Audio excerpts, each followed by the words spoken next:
vamos a hacer el ejercicio 7.12 del primer parcial. Se trata de definir una clase altura alumnos que lo que va a tener es un ArrayList. Entonces, casi todo el ejercicio se va a basar en el manejo de ArrayList, como añadir elementos, cómo instanciarlo, cómo eliminar elementos de él. Entonces, bueno, aquí toda la lógica va a estar en ese ArrayList, que lo que va a mantener son edades de alumnos.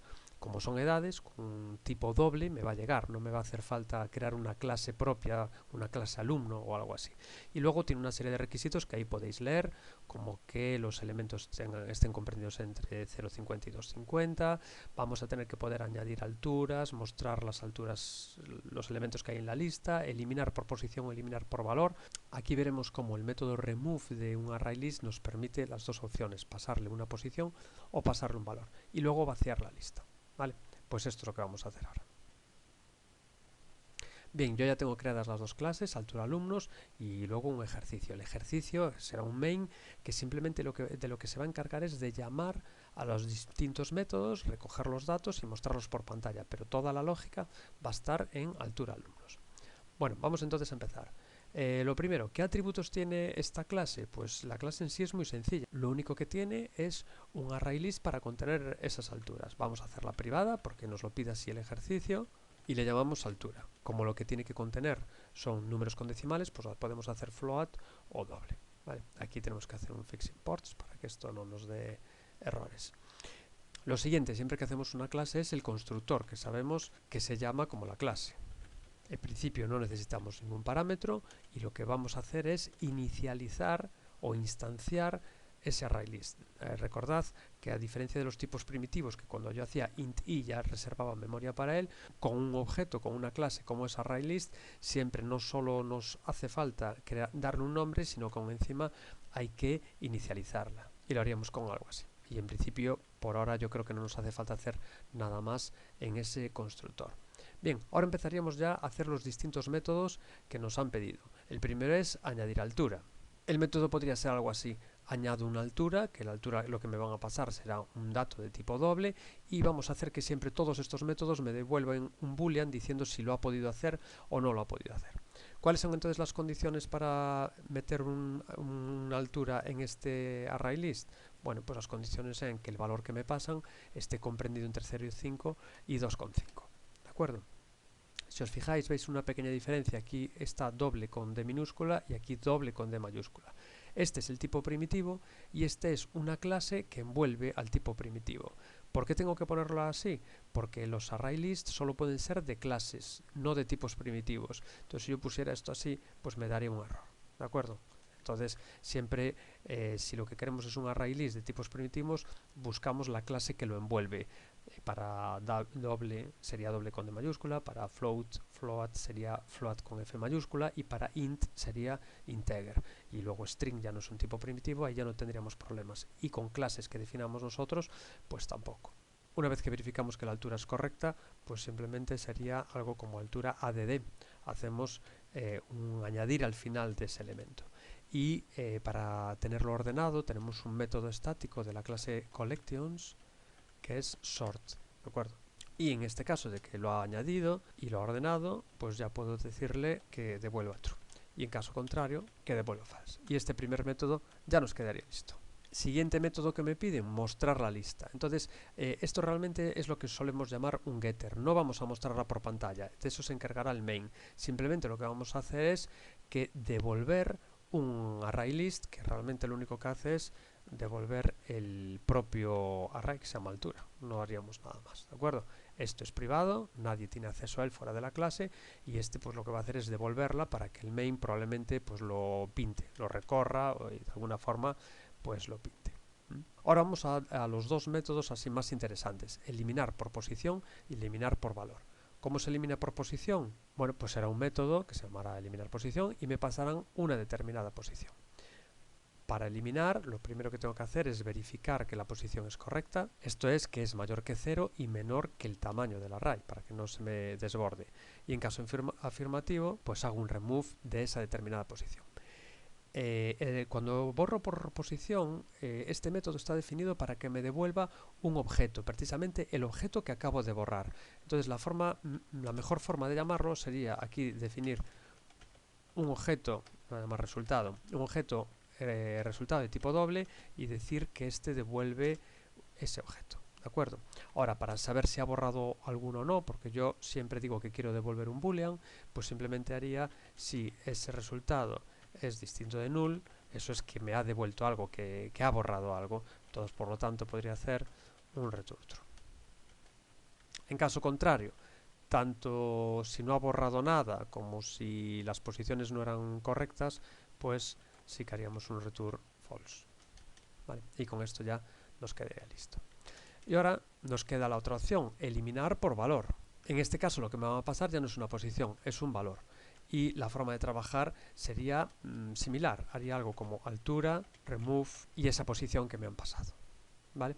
El tema es que remove, cuando le paso un valor, ya no me devuelve el objeto que devuelve. Aquí me devuelve true en el caso de que lo haya borrado y false si no lo ha borrado. Entonces, el tema es que puede encontrarlo muchas veces. Un valor puede estar repetido. Entonces, esto debería meterlo dentro de un while, mientras se dé una determinada condición, que es que haya más elementos, pues que haga el borrado. Ahora, ¿cuál es la condición que me devuelve true o false para saber si tengo que devolver más o menos? Pues es precisamente este propio método. Entonces, aunque parezca un poco extraño, esta sería la forma de llamarlo. Mientras el borrar me devuelva true, llamo al borrar. Está la propia operación dentro del while. ¿De acuerdo? Y con esto ya quedaría listo. El único problema que tenemos ahora es cómo sé al final cómo devuelvo un true o un false, porque esto haría el borrar, borrar, borrar, pero no sé al final cómo ha acabado o no. Entonces, para eso puedo crear una variable boolean, que en principio le puedo decir que es falsa, y aquí entonces sí que ese sería el código que tendría. Oye, en caso de que entres alguna vez, en caso de que sí que al borrarlo sea verdadero, pon res igual a true. ¿Vale? A lo mejor no es un código óptimo porque va a entrar aquí muchas veces. Cada vez que borre va a entrar dentro y va a poner el resultado igual a true. O sea, que a lo mejor lo pone 3 o 4 veces cuando con una sola vez sería suficiente. Pero en cualquier caso tampoco nos es muy importante. Entonces finalmente devuelvo esa variable. Entonces si no encuentra ese valor, vale inicialmente false. Esto devolverá false ya la primera vez porque no lo habrá encontrado y devolverá false. En el caso de que sí que exista una o más veces, ejecutará esto, valdrá true porque lo ha borrado y ya esto valdrá, la variable res también valdrá true. Volverá a hacerlo las veces que le haga falta y finalmente devolverá true. Entonces seguimos con esa filosofía de que hacemos todo el proceso y simplemente devolvemos true o false para que el main pues se entere de lo que ha ocurrido.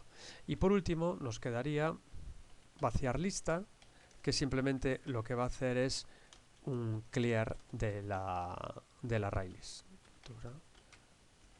Vale, este método pues vacía el array list por completo y no tiene que devolver ni true ni false porque siempre lo va a devolver. Bien, con esto tendríamos la clase prácticamente acabada. Si nos hace falta luego algo, pues lo podemos añadir. Ahora lo importante es hacer el main, pero el main simplemente va a ser pedir datos, llamar a estos métodos y pintar por pantalla el resultado de la llama de esos métodos, pero en principio poca lógica va a tener. Esto lo vamos a arrimar para aquí y vamos entonces a hacer este main. Si os fijáis, siempre que tenemos ejercicios de este tipo, tenemos siempre aquí dos variables. Una suele ser el escáner del teclado, para el objeto escáner para el teclado, y otra es la variable global del tipo altura-alumnos, de este tipo, para poder utilizarla durante todo el programa. Si la hacemos global, la podremos utilizar en cualquiera de los métodos a lo largo de todo el programa. Si la definimos solo dentro del main, pues no la podremos utilizar en otros métodos, ¿vale? Entonces siempre en los ejercicios y en los exámenes, siempre fijaos que tenemos una variable global que es la que lleva toda la lógica del programa. Y las variables globales, recordad, siempre estáticas, ¿vale? Bien, nada más al empezar el programa lo que sí tenemos que hacer es instanciar esas variables. No nos vale solo con crearlas, sino que hay que instanciarlas. Teclado ya sabemos que se instancia así y altura alumnos pues tenemos que ver el constructor. Es un constructor vacío, pues llamo el constructor vacío.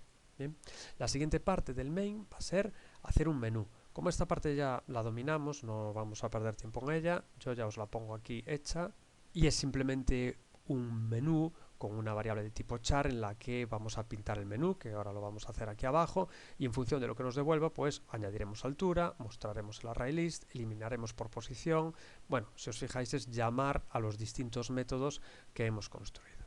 Vale, el pintar el menú pues ya lo tengo aquí. Ya os decía, por no perder tiempo, sería algo como esto: pintar menú con las opciones por pantalla y leer el teclado y nada más, ¿vale? No tiene ninguna opción más. Ahora entonces vamos a hacer la sucesión de métodos que nos hacen falta. Primer método, añadir una altura. Añadir una altura, la lógica de añadirlo, ver si es válida o no y ordenarla, ya lo hace la clase. Por lo tanto, lo único que tenemos que hacer es pedir los datos y llamar al método. Introduzco una altura, leemos la edad y hacemos altura alumnos y llamamos al método al añadir altura. Acordaos, aquí lo teníamos, public, añadir altura, a la que le pasábamos un doble. Pues aquí está este doble que le pasamos a añadir altura. Él se encargará, hará todo el proceso de que si la altura es muy pequeña, muy grande, todo lo que le haga falta, ordenará, pero a mí lo único que me importa es que esto me va a devolver un resultado, que será true o false, y en función de eso yo le doy los valores al usuario, le muestro el resultado. Y nada más. Fijaos que apenas hay lógica. Con eliminar posición, algo parecido. Estos serían los dos métodos: eliminar posición y eliminar valor. Eliminar posición, pido una posición, fijaos que es un entero, y llamo a eliminar posición pasándolo un entero. ¿Vale? Llamo al método, me devolverá true o false y pinto el resultado. Fijaos que aquí lógica ninguna. Introducir la posición, llamar al método y mostrar resultados. Y eliminar valor exactamente igual. Pido un valor, en este caso es un doble lo que le estoy pidiendo, y llamo al método eliminar valor, pero no hace ninguna lógica ni hace nada. En función del resultado, pues borrado correcto, borrado incorrecto. Vaciar, otro tanto de lo mismo. Pues vaciar, simplemente llamo vaciar lista, ni siquiera tengo que pedirle nada al usuario, pues directamente llamo a ese método. Y el último, que sí que hace un poco más de código, es este, mostrar, porque si os fijáis, mostrar lista lo único que hacía era devolverme el array. Entonces sí que tenemos que recorrerlo. Aquí es el único caso en que trabajo un poquito el main. Entonces, mostrar lista, ¿qué hago? Defino un array list temporal, que es el que me va a devolver este método. Si este método devuelve un array list, yo aquí lo que tengo que tener es un array list. Lo mismo que si este método devolvió un boolean, pues yo tenía un boolean, pues aquí lo mismo, ¿vale? Fix imports, como siempre. Y entonces sí, a este método pues sí que tengo que recorrérmelo pues con un for each, o como he hecho en este caso, con un for con esa variable y pintarlo por pantalla. Y bueno, en principio yo creo que esto debería ser todo. Con esto nos debería funcionar. Vamos a probarlo. Bien, vamos entonces a añadir una altura, 1,90. Vamos a añadir otra altura, 1,90. Vamos a añadir una más baja para que ver si realmente ordena o no. Mostramos la lista y sí, vemos que nos la ha ordenado, nos la ha metido al principio. Bien, vamos a meter otra más al final, pues 2 metros. Y entonces ahora vemos que hay dos de 1,9. Vamos a eliminar por valor. Damos a la opción 4, que me elimine el valor 1,9. Me dice que el borrado es correcto y vamos a mostrar la lista a ver si me los ha borrado todos. Efectivamente me los ha borrado todos. Ahora voy a borrar por posición. Voy a decirle que me borre la posición 1. Y otra vez veo, pues ya que solo me queda un elemento. Vamos a provocar un error. Eliminamos la posición 10. Y me dice que sería un borrado incorrecto. Y por último, pues podemos vaciar. 5, vaciar. Y si ahora le digo a 2, pues no me muestra nada porque está vacía. Bueno, y con esto yo creo que queda listo ya el ejercicio. Venga, hasta luego.